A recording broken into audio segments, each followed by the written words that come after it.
Want to go east? We'll go on the west side. A flight carrying cargo for the online retailer Amazon falls from the sky. What's going on? Lord have mercy upon myself. It crashes into a swamp 40 miles outside Houston, Texas. There are no survivors.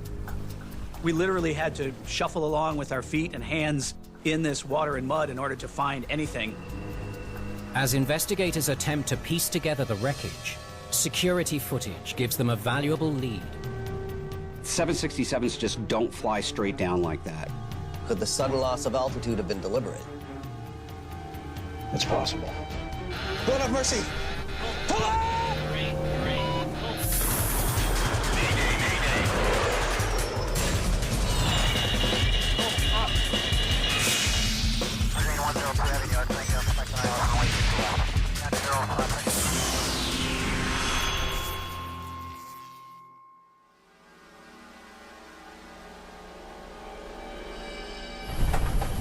Ready? 37-year-old First Officer Conrad Asker has been a professional pilot for 4 years. He's at the controls of tonight's flight, cruising at 35,000 feet. There's a sudden decompression of the cabin. Asker must descend immediately to 10,000 feet where there is breathable oxygen. The number of warnings proves overwhelming. Wait. Give me a second. This is day 4 of training on this type of aircraft. He really had trouble managing difficult situations. When you threw something at him, he would be more likely to panic rather than troubleshoot. Okay, Conrad, I'm gonna reset to 35,000. Let's try this again. 2 years later, while working for Trans-States Airlines, First Officer Asker fails a check ride, an oral exam, and a line check on the Embraer jet. He did react very severely to minor disturbances, basic stuff, Pilot 101, instrument type of errors.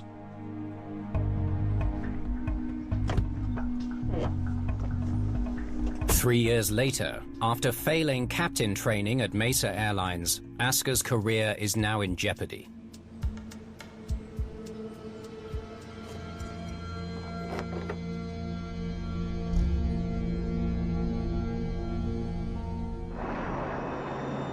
Atlas Flight 3591 cruises over the Gulf of Mexico. Speed 250. 60-year-old Captain Ricky Blakely has been a pilot for 17 years. He's monitoring today's flight to Houston, Texas. 6,000 is our bottom altitude. First Officer Conrad Asker is at the controls. There's a third off-duty pilot on board hitching a ride. Roger, 6,000. The pilots are flying a Boeing 767-375. It's what they call a BCF, a Boeing converted freighter. It used to be in passenger service, and then they removed all the seats, cut a new cargo door, and then it enters service as a freighter. The 767 serves a lot of markets very well. The Boeing 767 is a reliable, automated, wide-bodied plane that has a load capacity of 52 tons for Atlas Air.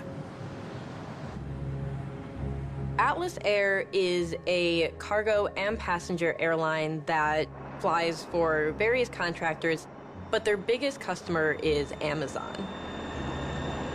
Atlas 3591 took off from Miami with 26,000 pounds of cargo.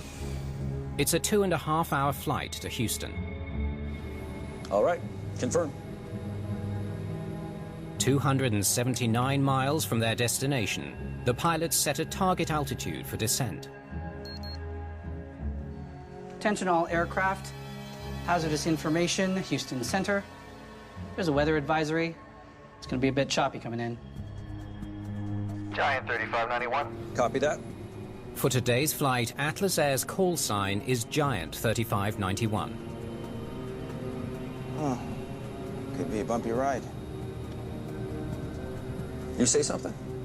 No. Okay, as far as my technique to land this plane... It's hard to hear you, man. Oh, okay. As far as my technique to land this plane at 1,000 feet, I'll take autopilot off. Okay. It's a good plan.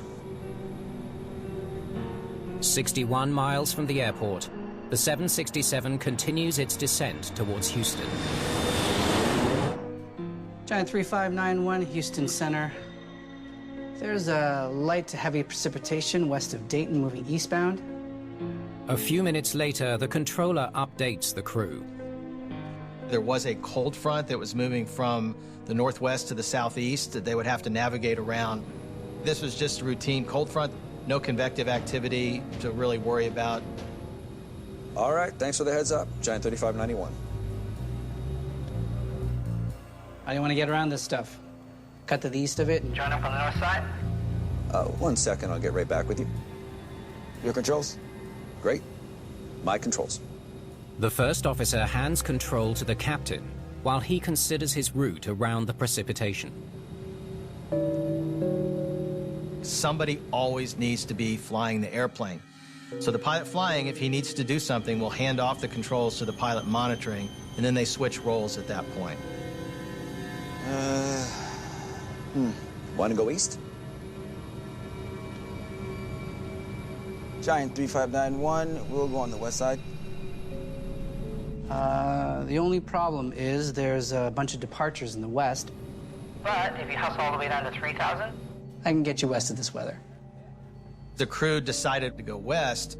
Air traffic control's got departures coming out of the airport, so they did ask them to hurry on down to 3,000 feet. Captain Blakely sets the new target altitude.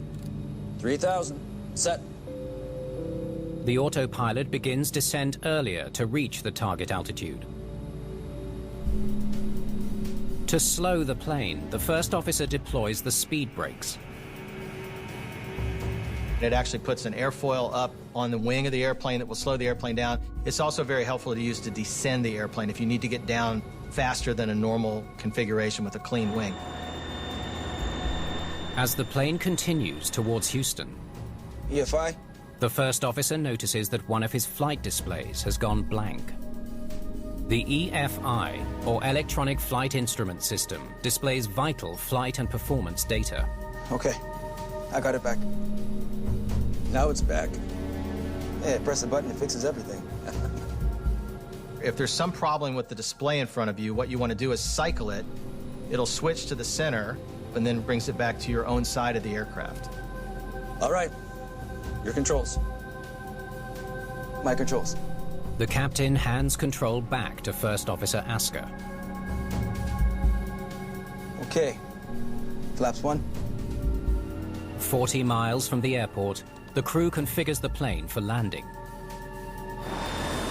Every time you approach an airport, it could be different configurations, different runways you're landing on. So it's always good to get ahead of the airplane and prepare for the approach as soon as you possibly can.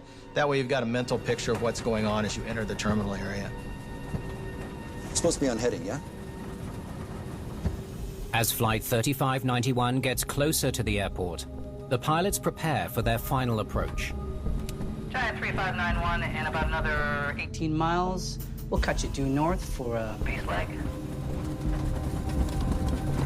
Real clear on the other side of this weather, so there should be no problem getting to the airport. The controller informs the crew that he'll direct the plane north after they divert around the weather. Okay, Giant 3591. Where's my speed? My speed? We're stalling. Stall! What's going on? Lord have mercy upon myself.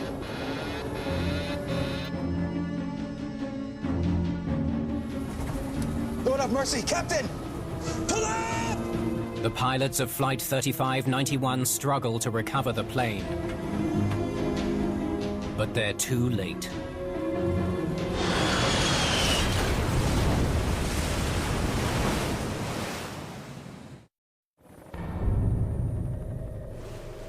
At Atlas Air 3591 has crashed into the marshy waters of Trinity Bay, 40 miles east of Houston. There are no survivors. 26,000 pounds of cargo has sunk into swamp mud. A team from the NTSB, the National Transportation Safety Board, wades through the marsh to salvage the wreckage. We've had deep water, we've had forests and jungles and wide areas, but this combined pretty much everything to make it one of the most difficult, time-consuming, and challenging recoveries I'd seen in all my years at the board. While the painstaking recovery effort continues, NTSB investigator Bill English sets up an operations base in nearby Baytown, Texas. Take a look at the debris field. NTSB investigator David Lawrence joins the team. He has worked on more than 300 air accidents. Split into a million pieces. You know what that means. Looking at the debris field and how disintegrated everything was, you could tell that this airplane came at a high velocity into the ground. It was a high energy impact. Any news on the recorders? Not yet. The plane's recorders are key to solving the mystery of Atlas 3591's crash, but the splintered wreckage won't make them easy to find. The wreckage was completely or partially submerged in this mud and silt-filled water, and we literally had to shuffle along with our feet and hands in order to find anything. We didn't know if we were ever going to recover the flight recorders. I pulled the data on Atlas 3591 and the transcript of our radio exchange. While the team waits for the recorders to be recovered, David Lawrence speaks to the controller who directed the plane towards Houston. I wanted to hear the pilots and the last conversations they had and the last control instructions air traffic had with the accident flight. It's also this. Looks like it could get bumpy in there. Did the crew mention lightning or if they were struggling? There was a cold front that was moving through the Houston vicinity, but nothing that would knock a 767 out of the sky that morning. What about distress signals? Any communications of that sort? Nope, nothing. See here? I gave them the weather info. They said okay, and I didn't hear from them after that. There was no Mayday call. Their communications were standard and normal air traffic control, so there was no indication that there was a problem with the airplane. Here's the final few minutes of the plane's track. See? Here. The altitude dropped quickly. Investigators don't know why Atlas 3591 crashed, but its sudden dive gives them a clue. Well, thanks. I'll be in touch if I have more questions. The airplane, as it was descending towards 6,000 feet, suddenly began a very steep dive straight down to the ground.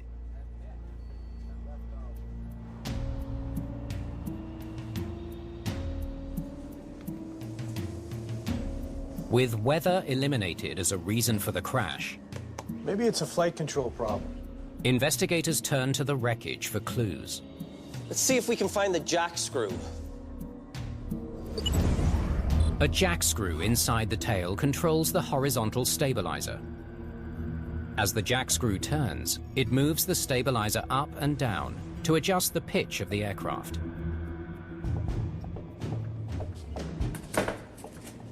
Looks like most of it is here. Well, it's banged up from the impact, but there's no evidence of excessive wear, no stripped threads. 11.25 inches. Nothing unusual here. The position of the controls on the jack screw was consistent with pilot-type control inputs, not some kind of runaway. Let's take a look at the plane's descent profile. With a runaway stabilizer ruled out, investigators return to the plane's descent. So it's a normal descent until here, about 6,000 feet. Could the sudden loss of altitude have been deliberate? The plane's track has the chilling hallmarks of a deliberate act. It's possible. In the past, pilots have purposefully crashed the airplane due to psychological problems. In 2015, the first officer on a German Wings Airbus locked the captain out of the cockpit, increased the aircraft's speed, and deliberately crashed the plane into the French Alps, killing all 150 people on board. 2 years earlier, a LAM Mozambique flight crashed in Namibia, killing 33 people after the captain altered the autopilot to fly the plane into the ground.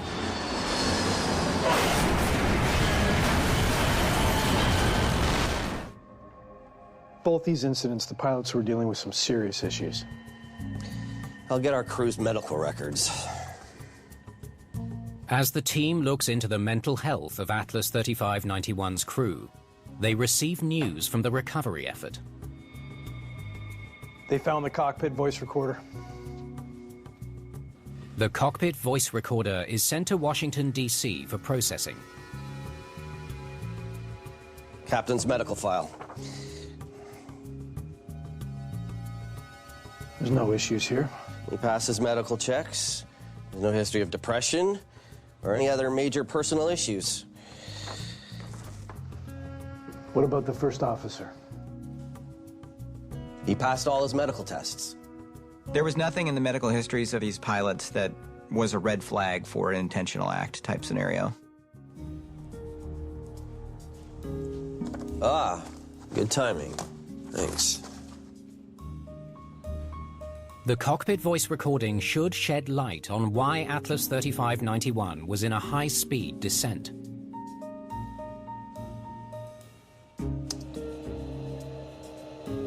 Speed 250. 6,000 is our bottom altitude. Roger, 6,000. They're discussing the target altitude. Pretty standard stuff. I don't detect any stress in their voices. None. Fast forward a little bit.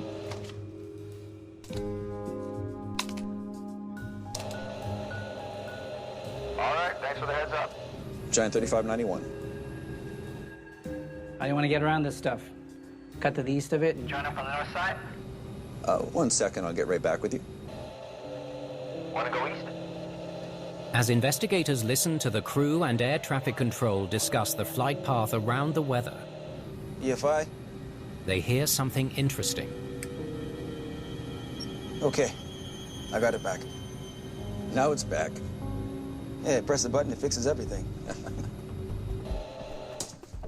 Some of the instrument displays must have gone blank. And they got them back right away.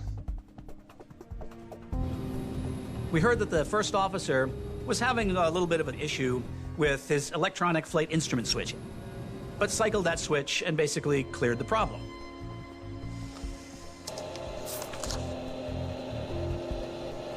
It's real clear on the other side of this weather, so There should be no problem getting to the airport. okay. Giant 3591. Whoa. Where's my speed? My speed? We're stalling. Stop! Did the plane suddenly lose speed and stall? We know from the debris field that it hit the ground at a high speed. So which one is it?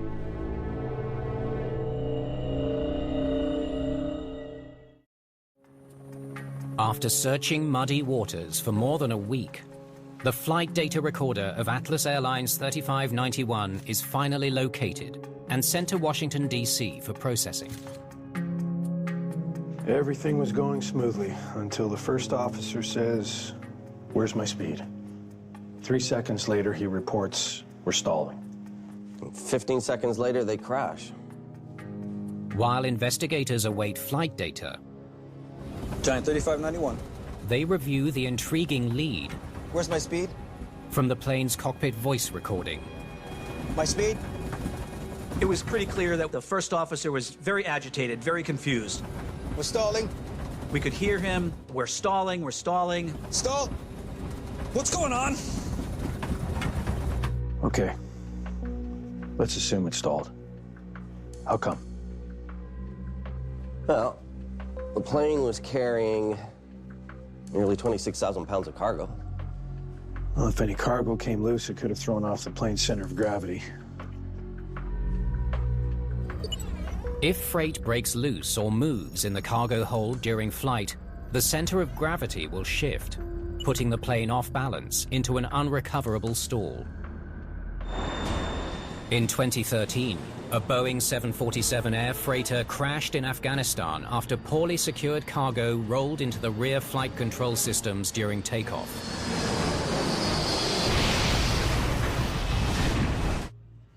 Did shifting cargo on Atlas 3591 cause the plane to stall? We went to Miami to look at the loading process because, cargo shift was another potential issue. Everything I've seen looks good. Can I have a look at that paperwork? We looked for potential vulnerabilities where either the cargo load may have not been properly secured, or perhaps too much cargo may have been loaded or in the wrong position. So we looked at that pretty thoroughly. Looks like every pallet was well secured. And locking and loading was double-checked. The center of gravity and specs look impeccable.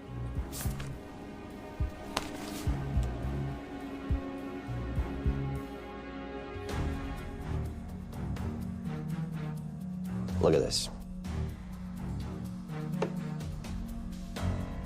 With shifting cargo eliminated as the cause of the stall, the team turns to a new piece of evidence for answers. This video comes from a county jail surveillance camera. The video captures the final seconds of Atlas 3591's flight. The first time I saw the security video, it was really disturbing because 767s just don't fly straight down like that. It really kind of deepened the mystery of what happened to that airplane. It's flying very fast, nose down. And it's not falling flat like a pancake. At that speed, it can't be stalling. Maybe the crew was trying to recover from one. The normal response to a stall in an aircraft is to lower the nose, lower the angle of attack, and increase power. The first officer says we're stalling 15 seconds before impact. Without the flight data in hand, investigators search for additional evidence that Flight 3591 stalled before it crashed. How long is the plane speeding nose down in the video?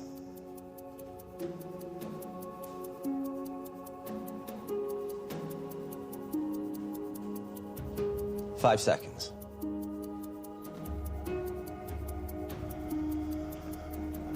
We don't know what they're doing here. From the plane's configuration, investigators determined that Atlas 3591 could have been trying to recover from a stall. Maybe they just ran out of time trying to save it. Captain! What's going on? By the time they came out of the clouds and realized what was happening, it was too late, and the aircraft impacted the swamp. Pull up!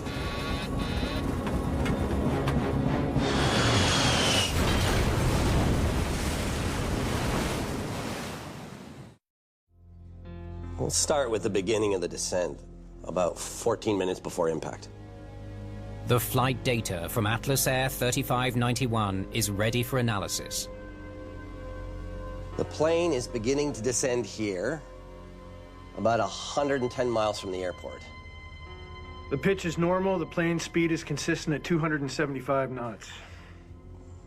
Everything looks fine to this point. Let's just move ahead to the final minute of flight.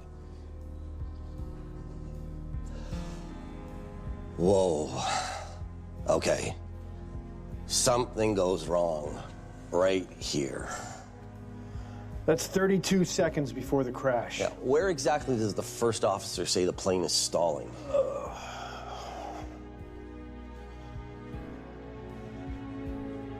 First officer says we're stalling 15 seconds before impact. Hang on. There's no drop in airspeed. In fact, it's the opposite. 270 knots. That's about double the 767 stall speed. And see this? It's the angle of attack. It's 18 degrees nose down. Nose down. There's no stick shaker alert. The Boeing 767 has very good stall characteristics. If you're approaching a stall is imminent, the stick shaker will come on, number one, and there's a control column nudger that will actually push the nose forward to remind you that you're approaching a stall. Stalls typically happen at 16 to 20 degrees angle of attack, nose up. Where's my speed? Which this airplane was nowhere close to. My speed? Plane never stalled. We're stalling. When the first officer yelled out that the airplane was stalling, Stall! the airplane was nowhere near stalling. Atlas 3591 crashed for another reason. Check this out. Plane went into go-around mode. Go-around mode is an autopilot setting that increases thrust to about 80% of maximum power and pitches the nose up 4 degrees so the plane can go around rather than land. Typically, a go-around is when you don't see the runway and you need to go around and try another approach, or it's directed by air traffic control. And the crew doesn't mention a go-around, ever. So if the crew never mentions a go-around, did they initiate it by accident? Well, there's only one way to find out.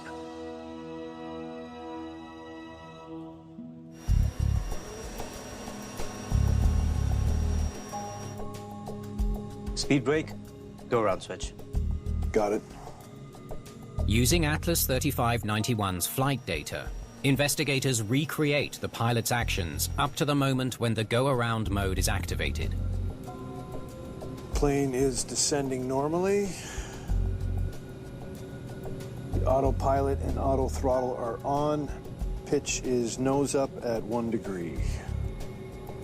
We were trying to demonstrate a normal descent with the use of the speed brake handles, and we had a first officer in the right seat. Next, the speed brakes are deployed to slow the plane.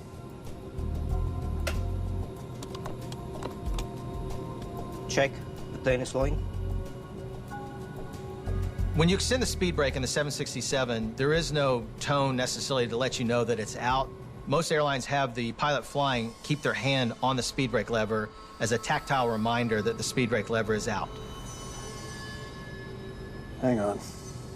Look at your wrist. We noticed how close the first officer's wrist is to that go-around switch when they're manipulating the speed brake handle per their procedures. Close, but I'm not hitting the go-around switch. What else is there? We then took a look at the timing of when the first officer was manipulating the speed brake handle. They hit turbulence. Give it a bit of a bounce for turbulence.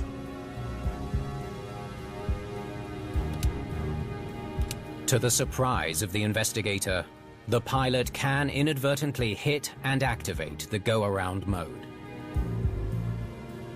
You must have felt it hit it. Nope. I didn't feel a thing. I hit it with my watch.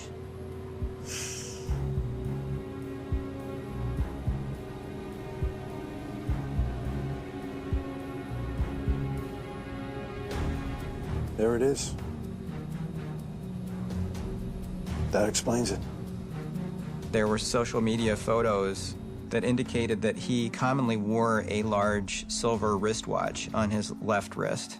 It was sort of big and chunky and metal, and he was likely wearing it during the accident flight. We're supposed to be on heading, yeah? As Flight 3591 gets closer to the airport, the pilots prepare for their final approach.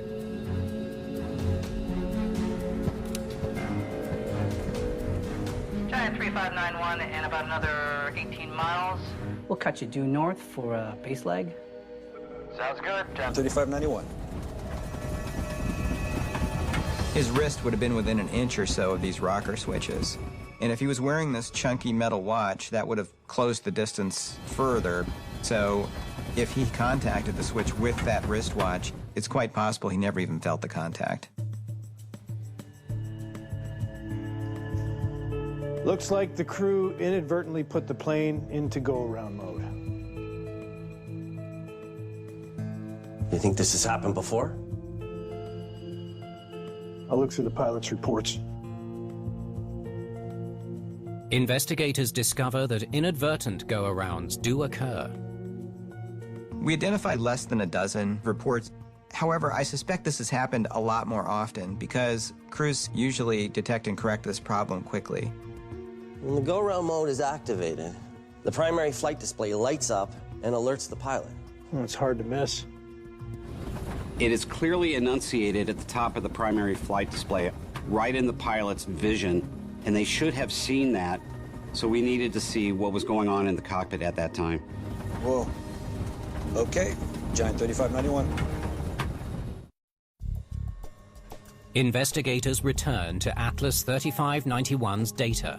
This is where go-around mode engages. Autopilot is on. To learn what the pilots were doing when they failed to notice the plane was in go-around mode. The plane's engines put out more power. The plane pitches up. But look at that. It pitches up for a bit, and then suddenly down. The only way for the plane to pitch down during a go-around would be for the pilot to override the automation. But the question is, why would a pilot do that? You know, if he didn't realize that the go-around mode was activated, he might have felt that the plane was pitching too high. Investigators make a key discovery.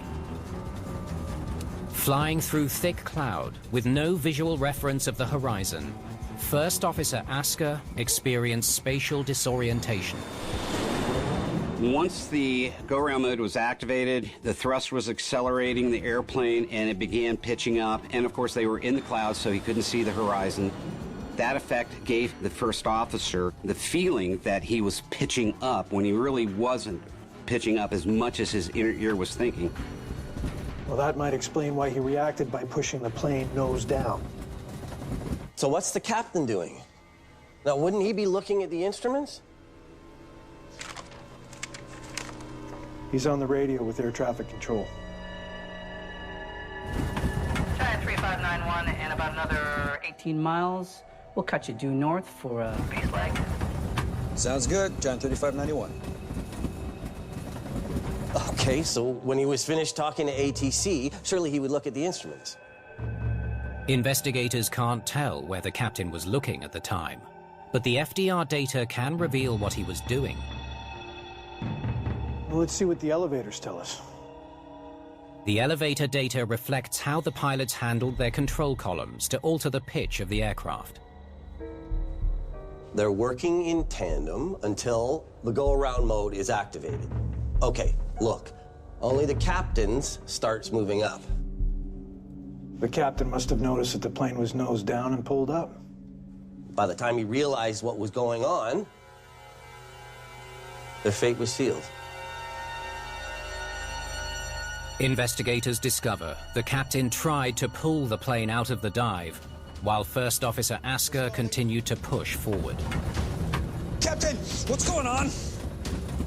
The airplane was pointed straight down, and at the last minute, they both were pulling back trying to save the airplane, but it was too low and too late. During training, it is drilled into the pilots to rely on their instruments and not on their senses. So why didn't he do what he was trained to do? Lord have mercy upon myself. Pull out!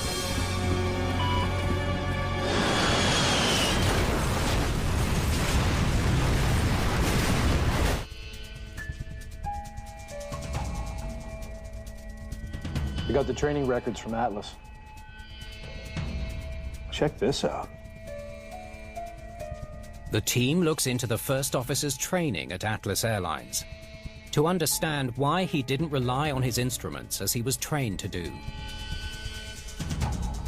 In 2017, the first officer had difficulty completing normal procedures, thinking ahead, even troubleshooting. Looks like he failed the first check ride of the 767, too. The first officer failed his initial oral examination for the 767 type rating. He then had difficulty during the flight training portion, and he had to receive some remedial training before he passed the check ride. The remedial training instructor felt the first officer had a confidence problem.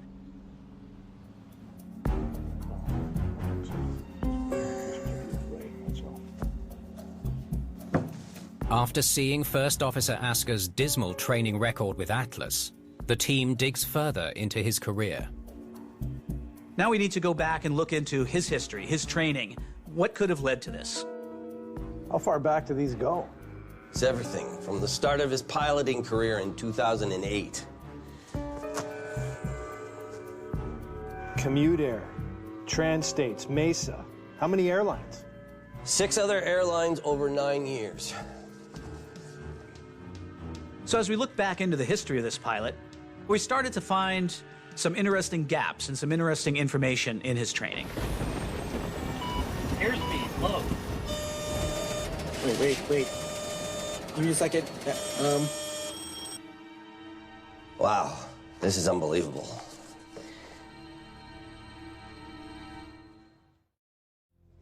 Commute Air, incomplete training.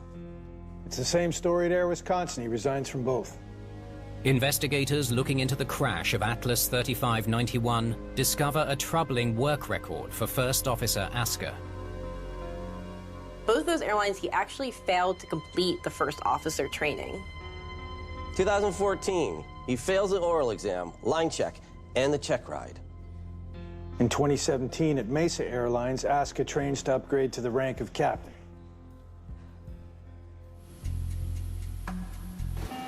Approaching minimums. Approaching decision height. Minimums. What? That's not right. This first officer really struggled to pass training to upgrade to captain. Bloody hell. What's wrong with this plane? His trainer said that he had low situational awareness. He would get flustered, would get frantic when unusual situations would come about. He would just press random buttons. The upgrade is unsuccessful, so he quits. This is one of the worst cases I've seen in my career. How does such a lousy pilot get a job flying for one of the biggest cargo delivery services on the planet? He had multiple episodes of poor performance, failed check rides, serious training deficiencies. So we went to Atlas Air and asked, what did you guys know? Finally, a CV and his Atlas Air job application. Why would Atlas Airlines hire a pilot with such poor skills? Commute Air and Air Wisconsin aren't even on his CV. He said the gaps were because he was in college. There's nothing on this application about his unsuccessful upgrade attempt at Mesa or the failed line check at Trans-States. Once we took a look at the first officer's resume and his application at Atlas Air, we found out that he had failed to disclose his history at other airlines. Wait, give me a second. Pilots are expected to provide their training background and job history the same way that non-pilots are expected to provide all of their employment history. However, Asker did not include particularly troublesome training background, and this misled future employers. He didn't tell them about most of this, and Atlas never dug it up. How did this pilot manage to continue slipping through these cracks, retrain, move on, slip through another crack, until eventually end up in the front end of a 767 and this accident? Minor slip-up turns to major disaster in 32 seconds. The airplane enters the clouds. It experiences turbulence. The first officer's left wrist bumps the go-around switches. The airplane transitions to go-around mode. From the point that the go-around mode was activated, you had the first officer feeling the spatial disorientation, not watching his instrumentations, reacting inappropriately. Where's my speed? Counteracting the autopilot, he pushes forward on the control column. The airplane begins to enter a dive and accelerate further. My speed? We're stalling. Stall! He's way behind the airplane. His situational awareness is very, very low. He perceives a stall when in fact they're in a steep dive. Captain! What's going on? By the time the captain realized what was going on and attempted to correct this by pulling back on the yoke, it was too late. Lord have mercy! Pull up!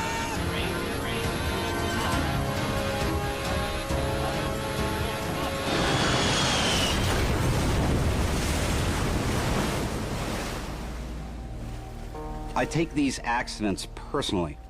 You know, I want to try and prevent them because I was an airline pilot. I was in these guys' shoes. I want this to not happen again. And for me, this accident was so preventable. In their final report, the NTSB issues a safety alert about the close proximity of the speed brake lever to the left go-around switch, which could inadvertently cause an activation. The board also recommends the implementation of a pilot's records database, which allows airlines to access an applicant's employment and training records, something the FAA had been rolling out at the time of the accident. The NTSB has advocated for the implementation of the pilot records database for over a decade because there have been pilots with repeated performance problems that never made it into the record-keeping system. The way to improve that issue is to improve the record-keeping system.